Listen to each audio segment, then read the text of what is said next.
Whoa, different scenery today. We're not outside. We are not. It was raining out today. Rainy day. That's no excuse to not get your steps in.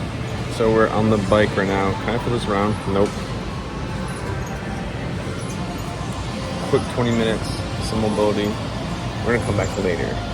But I really wanna heal up my knee as well. So we're gonna cut back on some of the walking. I might start just hopping on a bike more often.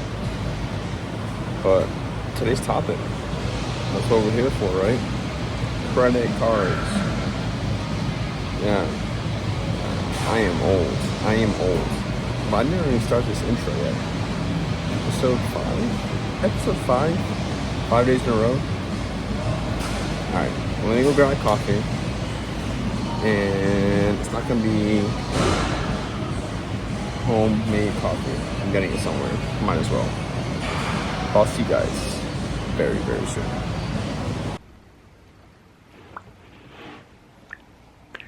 What is going on? Good morning, my beautiful, beautiful people. Oh, never showed my cup of Joe. Wendy's. Yes, a Wendy's right next to my gym, and I'm able to utilize some credit card. Actually, good segue.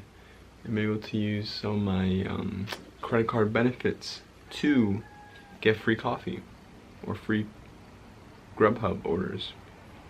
Cheers to that.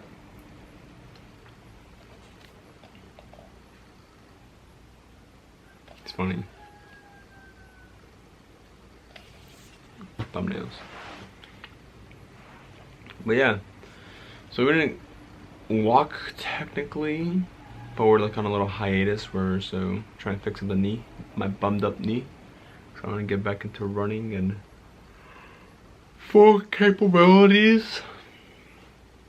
Yeah, our topic today, credit cards.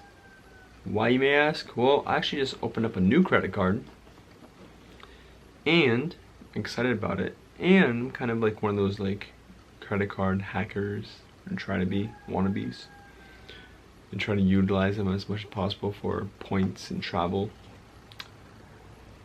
And I was just, it's been popping up on my feed on TikTok. So I was like on the bike and I was like, credit cards. And I think credit cards is a cool topic to talk about, and a topic I just don't really have anyone to talk to about. So talk to you guys about it. I feel like every time I try to talk, or every time I mention a new topic, it's about topics that I don't have anyone to talk to about. So that's why I'm talking them to you, to this camera. Well, let's start off with 1.1 trillion. You may be asked, 1.1 trillion what? Dogs, cats, ants, flowers? No, 1.1 trillion in debt, credit card debt the US has. That is freaking crazy, dude. But the thing is, people don't understand. Debt isn't all bad. There's good debt, bad debt. Bad debt is like card payments, phone payments. Shit that's not, it's a liability. Anything that's an asset, no, that's good debt. Even a house, you know?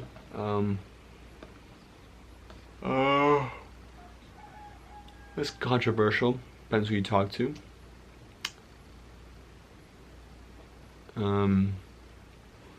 Talk to someone like Dave Ramsey, who is against credit cards, says, pay off your house in cash, full, no debt. But then you got someone like, I forgot his name's on TikTok all the time, but saying that house is not good debt. So it might appreciate, but it's not making you into cash flow. Cash flow is what you want. But I will say a lot of this credit card debt is not good debt that the US has. Just because there's no teachings. No one knows what the fuck to do with a credit card once you leave like high school. you're told to open like a debit card or something and build credit, and we no idea unless you take like an actual like financial class or credit card class or do your own research like what I've done. So I used to actually follow Dave Ramsey a lot and not use credit cards, scared of credit cards, never wanted to go in debt, only wanted to use hard cash or my debit card. And then I slowly start to realize, hey, I can get some benefits out of these credit cards. I can utilize them to my advantage if used wisely. For the average person, for the average American, yeah, credit cards probably isn't a good idea. But someone who's like who thinks like myself and wants to use these credit cards to my advantage and become financially free and actually know how to utilize credit cards, well, that's the percentage I'm part of.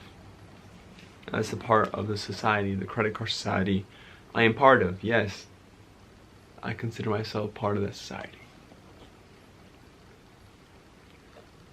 In that population. Credit cards are just very versatile. Obviously you don't want to spend more than what you make in terms if you're not able to like pay it off. A lot of credit cards have zero APR for a certain amount of months. But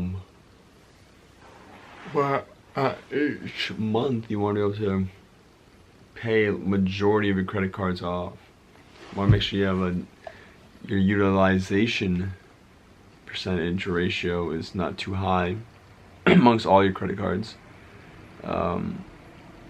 Credit cards can kind of use like a little buffer, some space to work with, and it also allows you to invest in some opportunities to hopefully make you some more money, new investments. So credit cards are a beautiful thing if you know how to use them. So let's talk about my journey with credit cards and cards in general. So I opened up a debit card. I actually have my wallet right here. My first card I ever opened up was a regular debit card from Bank of America. My family has used Bank of America for a while. And actually I used to be scared and didn't really know much about credit cards and thought credit cards were really bad and thought that you should only have 1 to 2 credit cards because of seeing how they affected my family, how my parents struggled with credit cards, and then it scared me. I was like, oh credit cards is bad, saw how much stress it brought to them. But it's because they didn't really know how to use them correctly. No one really taught them how to use them, and it's not their fault. It's bank's fault. Hey, open up this credit card. Open up this. You can open up a loan with it. And then they don't tell you about the interest, and things start to that snowball effect. It's a real thing. It's a real bitch. So my first credit card opened up. This is a Visa debit card right here. Had it since I was a sophomore, since I got my first job in high school. So I just started stacking that up for a while. And then opened up my first credit card through Bank of America as well. Just the first starter card, no annual fee. This credit card here, I think it's just like a beginner, just to start building some credit. I opened that up maybe junior year of high school. No annual fee. Don't really use it much. I think don't really ever use it. No, I don't use that at all pretty much. Then next tier up was my first card that had an annual fee, $95, and I was looking through credit cards, trying to do some research, and then opened up an American Express credit card. Blue cash back card, cash preferred credit card. It had, did the trick, did the job for a little while. Got some points back, used their advantages, the welcome bonuses. I think it was like a $300 cash back if you spent a certain amount of money in the first few months, forgot what it was. And then I really wanted to get into, so I opened this one up back in 2022, so 2 years ago. Don't really use it much anymore. I think I charged like, I don't know, Netflix on it or something. Probably should. I've been meaning to change that. And just because the perks on it compared to the cards I have now don't really compare. Then now, my fourth card, or my third credit card that I opened up that I really like, and I've been using for the past two years as well, is the Amex Gold card right here. Amex Gold card, one of the best travel cards I've ever used. I booked a flight to Switzerland with it. All paid for pretty much. Yeah, all paid for. Booked a trip to Italy, all paid for, and booked my trip to Thailand, pretty much all paid for. First class to one in Thailand, or business class, we're gonna call it. A lot of points to this card does the trick. 4x on dining and groceries, and then 1x on a lot of other purchases. I think 5x on flights. So this card has done me justice, and I think I got like I think the welcome bonus, just a flat rate welcome bonus, is like 75,000. I think I ended up being able to get like a special offer, got like 100,000 or like 90,000, so that helped a lot. But now I just opened up this new credit card this past week, Capital One Venture X. Oh, I should probably mention that the Amex Gold, $295 annual fee. I believe they're raising it to $325. Kind of sucks, but keep utilizing it correctly, that's the way to go. And actually this morning, I was talking to a Amex agent and got a retention offer to get 15,000 points. So that was cool. But now we got the Capital One Venture X, $395 annual fee. But this is probably the best travel card as a budget-friendly, everyday spender. Comparing it to like the American Platinum. So like this card and the American Platinum are the two cards that go back and forth and debating which one's better. So if you're like a high baller, high spender, which I eventually will be, then I'll probably switch over to the Amex Platinum, but that one's a $695 annual fee. But it gets you to like every lounge. It's like luxury, travel, luxury, everything. But you'll be spending a good amount of money a monthly. This one is $395 annual fee, but you get a good amount of lounges in the airports. You get 75,000 miles welcome bonus after you spend $3,000 to $4,000. I forget which one in the first 4 months. 10,000 miles every year for just holding the card. 300 travel credit. $100 towards TSA pre-check.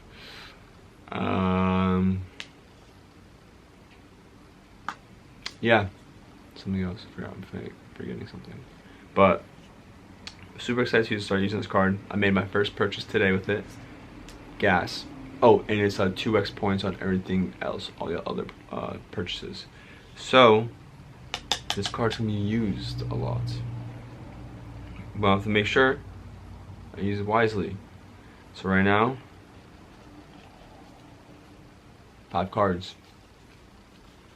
Bam, bam, bam. And 4 credit cards. So our journey is of becoming a credit card aficionado. It's on its way. So, you know, when you want to open up a credit card, start with a beginner credit card. Build up some credit. Or honestly, I would suggest, if you really want to just get into it, hop right onto like the Amex Gold, bro. This shit. But Amex Gold, Capital One Venture X, these two cards are, if you're not like a high baller when you want to travel, these two credit cards are where it's at. definitely where it's at. So that's kind of my journey with credit cards so far. And we'll be definitely opening up some more credit cards later down the road. But anyways, like I was saying, I was always kind of scared of credit cards just because of what it kind of did to my family, what I saw it, how it affected my family. And for a little bit of time, I didn't use credit cards. After I opened up my first Bank of America, used it for a little bit, but then I'm like, oh, Dave Ramsey, he has good teachings, but just for like your regular 9-to-5er person who doesn't want to learn more than what they have to, if that's you, that's fine. But I'm trying to be a big baller. What can I say? Just trying to be a big baller. You feel me? You feel me? But credit cards, do your homework first. You gotta do your due diligence. There's a lot of help out there. TikTok, honestly, is a great place for that. So,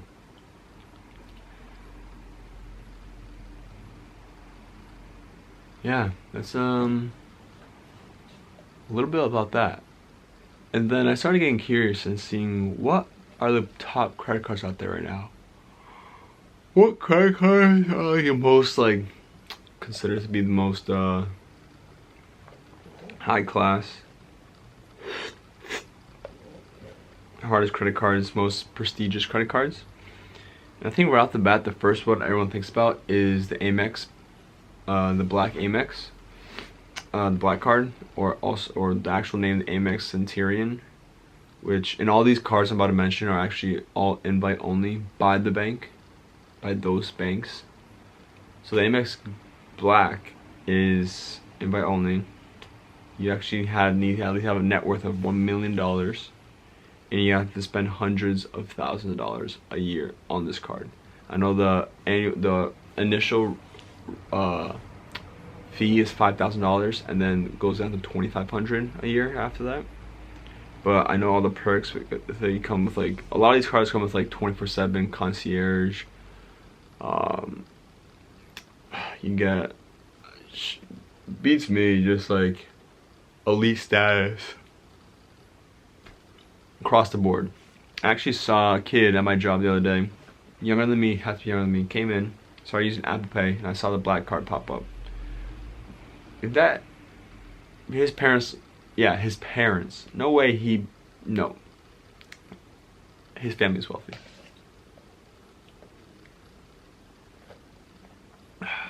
Wendy's coffee. Next on the list is the JP Morgan Reserve card. Also invite only. You need to have at least $10 million in assets with JP Morgan, invested with them, to obtain the card. Next up, Dubai First Royal MasterCard. You already know about Dubai being luxury living, but this card itself is trimmed with gold, embedded by gold. It has a diamond in the middle of the card. Bitch, what the fuck? The card itself is worth more than my net worth. How does that, bro? What? I don't know. The next one actually caught my eye. When I started looking into it, it's called the Coots. The Coots World Silk Card in England. Owned by the royal family. The bank of the royal family. The royal family bank. It's the 8th oldest bank in the world, actually, Coots. And Queen Elizabeth herself had this credit card. So that kind of shows the class or the prestige, type of prestige you need to own this card. It is estimated to be said that there's only 2,000 people that hold this card. Yeah, it's invite only. All these are invite only, pretty much. Oh, and you need at least $1 million in a Coots account. So that's pretty wild. That's This is one of the most luxurious cards in the world. Most prestigious ones. Will be there. When I get one, I'll make a video and I'll stitch this. And I'll be like, what's up guys? Look at my Coots Amex Black JP Morgan Dubai embedded diamond card. But yeah.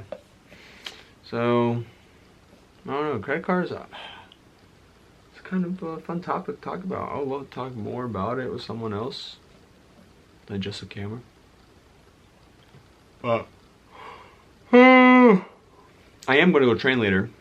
I gotta do some little deep tissue work on my knee in a little bit. I'm gonna do some work over here. Enjoy my rest of my coffee. Not bad coffee. Don't hate on Wendy.